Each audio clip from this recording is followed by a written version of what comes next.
That's my baby! No, please, God, no! I said back up, you fucking bitch! The policeman bludgeoned Mrs. Jennings across the mouth with his billy club with a sickening thwack. I heard her cry out from the hit and watched as her teeth flew from her mouth to the pavement, clattering at the feet of the police officers. They were all striking her now. They beat her down to her hands and knees and were all taking turns hammering at her back with their clubs. She was still begging them not to take her son away, but they couldn't hear her.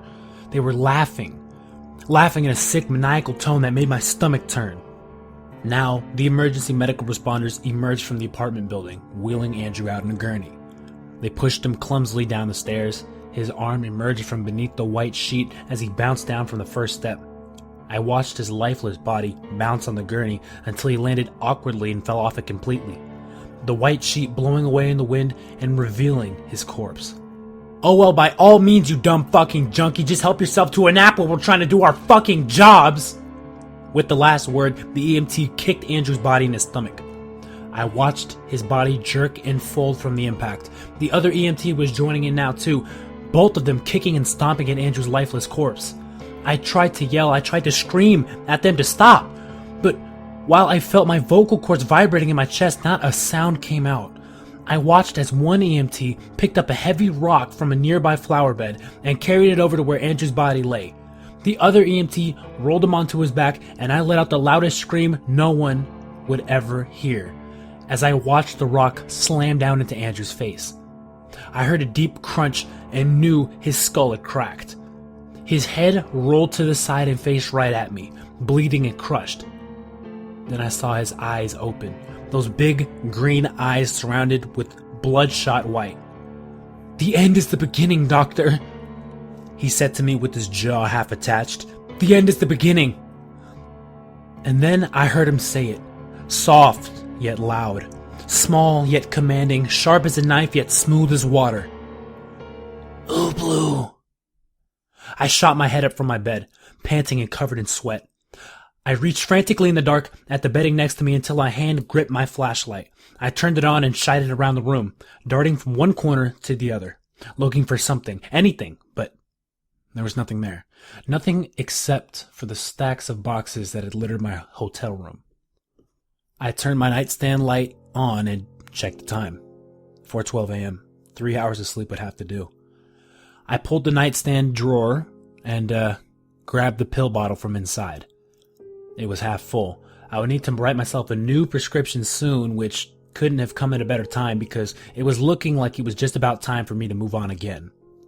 I opened the bottle and threw 2 Adderall into my mouth. I grabbed a glass of water I left out for myself and drank half of it. I was going to have to start packing now if I wanted to make good time finding a new hotel. I stood up and stretched my legs and back. Now that I'm practically running on drugs and minimal sleep, I can feel my body falling apart. I walked over to the dresser and twisted the cap off of the bottle of gin from my night before. I took a long swig and cringed at the taste. I was never really a big fan of gin, but it's the easiest to conceal on your breath. When I turned to get started packing, I caught a glimpse of myself in the mirror and froze. My eyes sat above 2 heavy bags and were so bloodshot that they almost looked red. My hair stuck up every which way in dark, scraggly tufts. I had dark shadows of hair on my cheekbones and neck that made my once tidy kept beard look unattended. "Jesus," I said with a pause. "How the fuck did I get to this?" 6 weeks prior. The funeral of Andrew Jennings came and went and I didn't attend it. Part of me says it's because I just couldn't bear to see Mrs. Jennings. Part of me says it's because I'm terrified of Andrew himself. The week leading up to the funeral, I could hardly focus on my work. I just kept thinking of what I had heard the night before I fell asleep. After another week, I chalked it up to just the booze and my imagination getting the best of me. Besides, I wasn't even asleep when it happened, so I couldn't have dreamed it. I decided that I was going to see Mrs. Jennings to give myself closure. Her office wasn't far from mine, for someone who owns half the apartment complexes in Middlesex County, and I decided that I deserved a day off after what I'd went through. When I went to see Mrs. Jennings, it was a cool spring day. I was nervous, very nervous. In med school, before I had to give a big presentation, I would ease my tension with a shot or two to loosen up. I did the same that morning, but I guess I should have eaten a bigger breakfast because by the time I got out of my car at her office building, my head was swimming. Inside the lobby was a cute young receptionist. I asked her where I could find Mrs. Jennings, and she told me floor 3, suite 1, very politely. I got in the elevator with another man, and we rode up together. While we stood there, I heard him sniff the air once or twice, then look sideways at me from the corner of his eyes. Fuck, he must be able to smell the booze. When I got off at the 3rd floor, I found a water fountain and drank a few gulps. I pulled another piece of gum from my pocket and chewed it for a minute before I knocked on Mrs. Jennings' door. The door swung open and her eyes met mine, and almost instantly I saw them start to well up. "Oh, Dr. A," she said, sounding unsurprised. "Please come in." She stepped to the side and let me walk into her office. Immediately I noticed that she was in the process of packing her things, and the office was practically bare, save for a few papers on her computer. "Moving out, huh?" I said to her with a half smile, trying to lighten the mood. "Yes," she said, shifting her eyes from me to look around at the room as she spoke. "I found someone who's going to buy all of my property. Normally it would be too much, but I gave them a great price. I'm going to travel and see Europe like myself and Robert always wanted to do." "Well, that sounds exciting," I said, a little too enthusiastically. I saw the sadness creeping up on Mrs. Jennings and continued on, changing the subject. Mrs. Jennings, I'm terribly sorry to hear about Andrew. He was a very bright young man." This brought on a waterworks. "He was," she sobbed. "And I want to thank you, Doctor. That day when he left your office, he called me and told me he felt better than he had in years. Thank you for giving me that one moment of having my son back before I lost him for good." She started to cry. I looked around her office nervously, and my eyes found a photograph of young Miss Jennings standing next to a tall, broad-shouldered man with a big smile and a young, handsome Andrew. At his side sat a golden retriever who must have been Buster. I remembered the dream Andrew told me about and shuddered. I walked over to the photograph and picked it up out of the box. "This must be Robert, no?" I asked. She looked up from sobbing and saw the photograph in my hands. "Oh, yes," she answered as she walked over. "That's my Robert there. Lord, he was handsome. And of course there's Andrew and his dog Buster." A chill ran up my spine as she said his name. Something told me Mrs. Jennings knew very little, if not nothing, about the dreams her son was having. I looked down at the box I took the photograph from and saw a proposal to buy property. I was about to look away when something caught my eye. "Miss Jennings," I said, not lifting my eyes from the paper. "Please, dear, call me Gloria. I don't feel like much of a missus anymore." Gloria? I thought all the property you owned was in Massachusetts." She blinked at me for asking such an out-of-the-moment question.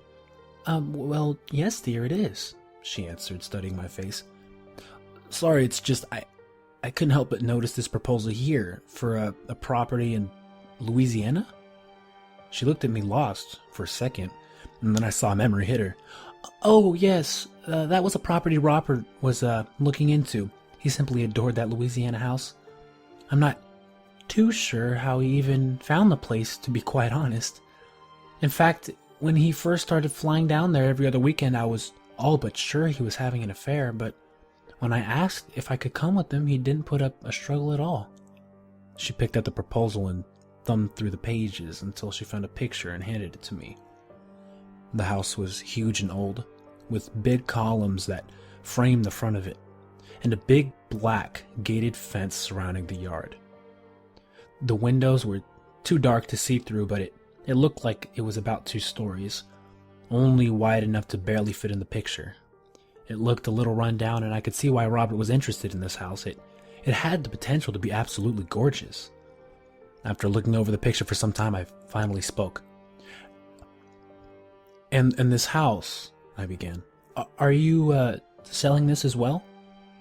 Why, no, we don't own it, Doctor, she said, looking hurt by those words. Robert passed away before we could finish up the paperwork. Such a shame, too, because the place was lovely. I don't know why my heart sank in a little bit with this. But Robert visited there often, right before his death, I asked. Yes, he did, Gloria responded. The funny thing is, Robert was known for closing on properties quickly, sometimes too quickly. She said that with a chuckle. It was like he was afraid to finally go through with it. She watched me scrutinize the photo of the house. You look interested, Doctor, she said, the chuckle returning as well. Are you looking to make a move as well? Or get into real estate biz? Maybe, I said, trailing off. Well, tell you what. That whole box is full of information Robert kept on that house, separated a bit amongst some other paperwork. I'm just gonna shred all this stuff anyway, so if you're interested, help yourself. It took me a bit to register what she just said. Sure, yeah, I finally managed to push out. That sounds great, Gloria, thank you. I picked up the box and slowly started walking to the door. Say, just for curiosity's sake, I started. Who was the previous owner of the house? Oh, well, it didn't have an owner. It wasn't in use when we viewed it, she said. Technically, it's owned by the Bank of Louisiana. Before that, it was a school. A school, huh? I asked. Yep. If what the woman who showed us the property told us was true, it was the first all-black school in the whole state. I stood there for a minute, thinking about how bizarre this whole thing was. Why was Robert looking to buy an old rundown school in Louisiana? Why this one specifically? And why couldn't he close on the property? As I turned to leave, I heard Miss Jennings call out to me from behind me. Oh, Doctor, she said, one last thing. Yes? I won't ask why, although I think I know. But if you're gonna walk around on the liquor, drink gin. I was startled. I'm sorry? Gin, honey, she said. It's tougher to smell on someone. That's what Robert used to do. I left that office feeling out of place, as if everything that just happened was a dream. I drove straight home and immediately started rifling through Robert's paperwork. It was tough business at first. I wasn't too adept at identifying real estate documents, so I didn't quite know what I was looking for at first. But about an hour in, I got the hang of it. I separated the paperwork on my dining room table. In one pile, I had all information about the house. Turns out, the thing was owned by some incredibly wealthy family back in the early 1800s. In fact, they were one of the first families to move down to Louisiana once we got it from the French. The date when they fully converted it into a school, I couldn't find, but it looked like the bank didn't get a hold of it until the 1960s. I sat back and scratched my head. I looked at the other two piles I had made. One was anything Robert had written or on or used not pertaining to this house, and the other was just junk. I walked over to the junk pile and started putting the papers back into the box one by one. Halfway through the pile, I got to a beat-up looking manila folder. I undid the clasp and pulled the papers out from inside of it. I thumbed through the first few pages, more rental agreements for Massachusetts properties. I was about to throw them in the box when I noticed a series of numbers on the corner of the page. 12, 4, 21. I pulled this paper out and studied it. It was a rental agreement for a studio apartment in Cambridge. As I looked over the paper more, I realized that there was a check stub stapled to the back of it. The check read for $180,000, made payable to the Cambridge Realty Trust Company. He paid for this property in his name for 10 years. I found this odd. Why would one of the biggest apartment owners in the state rent an apartment from somebody else? I dropped the envelope from the table and heard a clink. I picked up the envelope and turned it upside down. I felt something slide down the envelope down into my hand, and when I looked, I found a key with Unit E 335 etched into it. I looked back over to the rental agreement, and sure enough, the address of the property read 375 Broadway Street, Unit E335, Cambridge, Massachusetts. I froze for half a second, then frantically searched for my coat. I couldn't tell you why I felt the urge to go see this place now, but it all felt too abnormal to ignore. My instincts were telling me to go there, and I was going to trust them. I got to the apartment fairly quick and bounded up the stairs. The front door was locked, and I tried the key. The key fit snugly into the lock and turned with ease. I felt my nerves leap. I entered the lobby and found the staircase. I ran up the stairs 2 at a time until I reached the 3rd floor.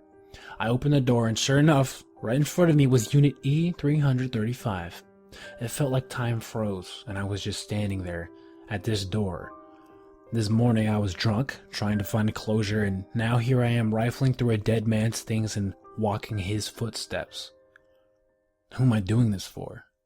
Me? Robert? Andrew? I shook the thoughts from my head.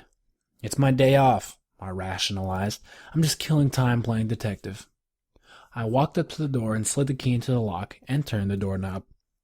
The door swung inward, and I was staring into one big room. I found a light switch and flicked it on. The room was your typical studio apartment.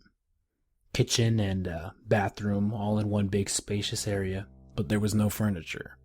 The entire room was completely empty, walls bare except for the middle of the room, where, sitting there on the floor facing me, was a safe. I walked slowly up to the safe and put my hand against it. The metal was cool. I tried to move it, but it was incredibly heavy. It must be thick.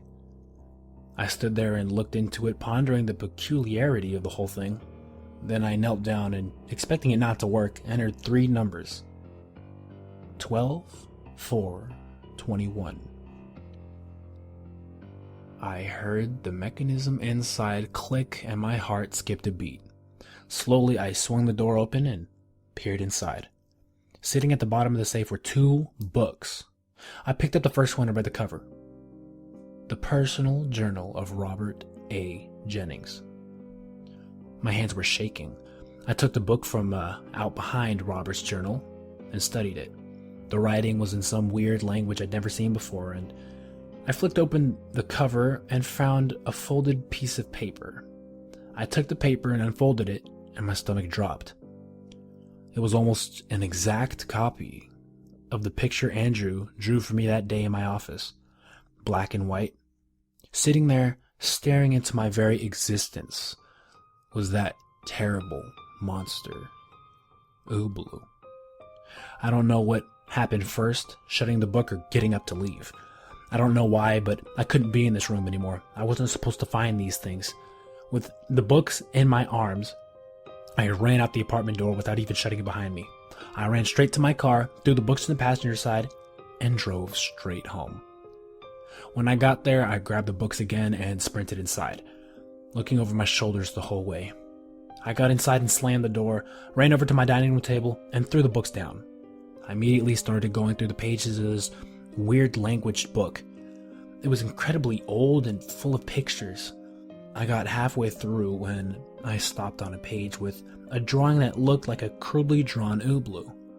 I frantically searched through the rest of the book, but I couldn't make heads or tails of the language, so I cast it aside. I then grabbed Robert's journal and opened it to the first page. My name is Robert A. Jennings, and for the past year I have been afflicted with paranormal encounters in my dreams by a monster I call Ubloo. I know how this must sound, but everything I write in here must be taken with the utmost gravity, as I fear I will not be around much longer. I couldn't believe what I was seeing. This had to be a dream. Some sort of fucked up dream. I flicked through the next few pages and saw recordings of dreams Robert had there were absolutely horrible. Dreams of standing on the ground and watching his son jump off a 6-story building only to splatter on the pavement right in front of him over and over and over again. Dreams of walking in on his wife cheating on him with their neighbors, his son videotaping it, and them turning on Robert and beating him senseless while his wife laughed. Dreams of his parents being burned alive and the fire department laughed and molested his wife. Terrible things. How this man lived so long was such a burden I will never know. I quickly flipped through the pages until they were nothing but white. I stopped when I reached at the end, and I knew Robert had died before he could fill out this journal. Slowly, I flipped backwards until I reached the last page he'd written on. When I read the words, I dropped the book as if it were flaming hot and recoiled a few steps back, staring at it on the floor. The damage was done. Those horrible words etched into my mind's eye. The end is the beginning. I paced around the room for a long time and thought long and hard about everything that had happened. Just then I heard a noise in my kitchen. I walked in to investigate and then felt a blinding pain across the back of my skull. I dropped it to the ground face first and my head felt like it had split. "Look, baby, he is home!" I heard an unfamiliar face say. I watched as a pair of black boots walked up next to my face and lightly kicked me in the forehead. "Wakey, wakey, Doc!" From the ground I could see a pair of boots. At the other end of the kitchen I saw another man, dressed in all black with a ski mask, holding a gun up to a girl's head. "Please, Dr. A, help me!" I recognized that voice from somewhere, but where? "Shut the fuck up, bitch, he can't help you!" I heard the other man say as he pistol whipped the girl in the side of the head. She began to cry. My vision came into focus and then I realized who she was. She was Andrea, my receptionist. "Andrea!" I yelled, but then I was kicked in the stomach by my attacker. "Don't you hear my buddy?" he said as he stood over me, writhing in pain. "You can't fucking help her!" He took a step back and stomped, and I felt his heavy boot come down on my kneecap, and I felt it explode, this pain in my knee. I screamed loudly and clutched at my leg, but when I did, the man only kicked me again, which hurt even worse the second time. "Please, Dr. A, please help. They said they're gonna kill me," Andrea pleaded from the back of the kitchen. "Bitch, I said shut the fuck up!" I heard a thwack of the pistol hitting Andrea in the head again, and I heard her sob. "That's right, baby doll," the first man said. "We're gonna kill you, but first we're gonna hurt you, and then we're gonna have some fun." "No, please stop!" I looked up just in time to see the muzzle flash, hear Andrea scream, and then, almost like it surfaced from all the noise and the screaming of gunfire, I heard it in the back of my head. "Ubloo!" I woke up in pitch black darkness and realized I'd been screaming. My throat was sore, my shirt was soaked in sweat. I began to panic. I realized I was sitting at my dining room table and ran to the light. I flicked it on, but there was nothing there. No noise, no one in the kitchen, nothing. All at once, it all came back to me. How could I forget falling asleep? After all those words in Robert's journal, I sat down and decided to go through the rental agreements again, which were all laid out in front of me. I must have fallen asleep doing that, but how did I not remember sitting down to do this? Then I remembered my conversation with Andrew, how Ubloo realized that he could scare him more with a micro-sleep dream than a normal one. How the ability to catch him off guard was more effective. I got so caught up in this theory that I didn't even realize what was happening. But when I did, I got sick to my stomach. It couldn't happen. It couldn't. It just wasn't even real. This isn't real. I tried to force the thought into my head, but I couldn't. I just couldn't. Ubloo's controlling my dreams now. I vomited on my dining room floor. This was all happening way too fast. I looked around the room frantically. I have to pack. I need to get out of here. Maybe if I run, he'll have to chase me. It's worth a shot. I ran back to my bedroom and began gathering my things. I ran over to my briefcase and pulled out a prescription pad. I was definitely going to need this. I began packing in a frenzy before I even realized I didn't know where I was going, but then it hit me. Louisiana. I'm going to fly to Louisiana. I packed most of my things with this being the idea, but I began to feel queasy. I couldn't bring myself to admit I was going to need a place to continue Robert's work. I couldn't yet. I didn't know enough. I'll drive. I'll stay in hotels along the way and do research. read Robert's journal, figure out what this other book says, research that house Robert wanted to buy. I had too much work to just fly to Louisiana. I had to learn. I had to study everything Robert wrote down and knew if I had a chance at getting rid of Ubloo.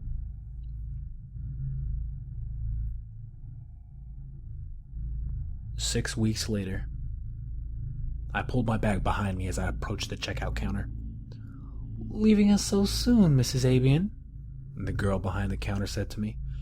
"Yes, sorry, but I need to get back on the road now," I said with a smile. "Well, it was a pleasure having you. I feel safer working here when a doctor stays with us," she smiled back. I said my goodbyes and headed for the door. I checked my watch. 7:01 a.m. Perfect. I'll be in Mississippi by the evening. Then I'll be able to find a place and hopefully meet up with Eli if he's willing to be up that late. I began to look up for my watch. It will be great to finally know what this book said. In an instant, it was gone. But I knew what I saw. I saw it. I fucking saw it right before it disappeared behind the corner of the building. Staring at me from around a corner with a gray head, with shiny skin, and two deep black empty eyes. At the bottom of that head was a long snout that dangled and whipped its head as he pulled it back. I stood there frozen with my bag in my hand. I stood there and waited. I waited to wake up. But I didn't.